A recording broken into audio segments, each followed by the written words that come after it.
Hey everyone. We're still in the Advanced Object-Oriented Programming chapter, so these are just practice questions for that. And I'm just going to do a quick video on this extra file on multiple inheritance. So there's actually nothing to even to write out. All the code is given to you. This is just an example where we have an employee class, and then we have other child classes that are inheriting from employee. But then we have another class that's inheriting from checker and stalker. So we have grocery employee, and it's inheriting from multiple classes. So this is called multiple inheritance. So the way this works is that it goes from left to right when you inherit it. And anything that these reference from the parent class as well, from basically grocery employee's grandparent, if you want to think of it that way, grocery employee will also get. So I have a breakpoint set on this line right here. And notice basically the order that things are jumping around to when we reference super. So I'm going to go into here. I'm going to step inside of this. So we're calling the constructor for grocery employee, and we're inheriting from checker and stalker. So remember that order. When we call super, it's going to reference these parent classes in a specific order. So let me step into it.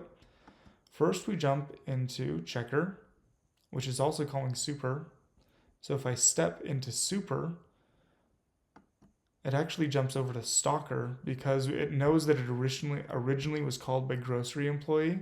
So it knows that first super should check checker and then check stalker, even though we called super from the at that stage from the checker employee.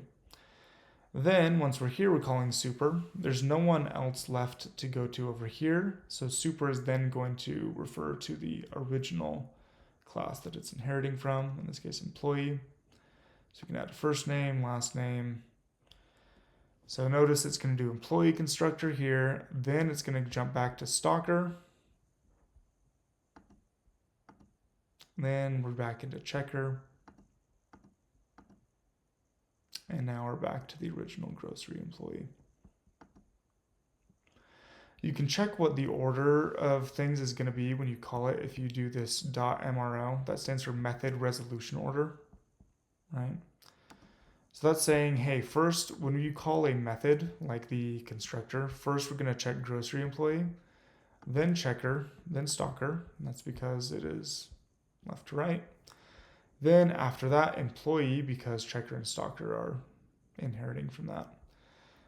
You also see it says class object. That's because every class inherits from the topmost class called object. So you can do that. There's another method that prints out a bunch of different orders of things. If this confuses you though, you can actually just do this instead. You can always just reference the individual classes that you want to interact with. So that would also work. In fact, just to be curious, let's look at that. Step into it. So you could step into checker in it, right? You might want to end up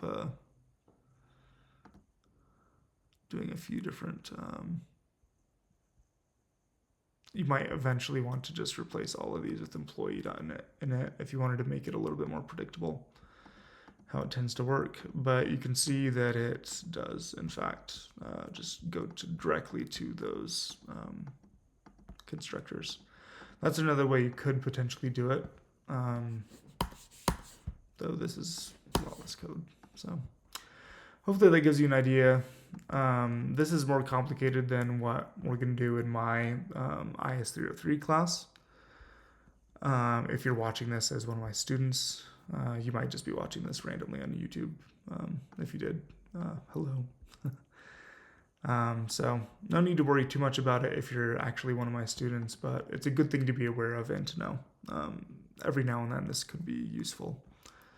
But that's all we're going to go into for my class. So I'm going to end the video here, and then I'm just going to talk about properties really quick.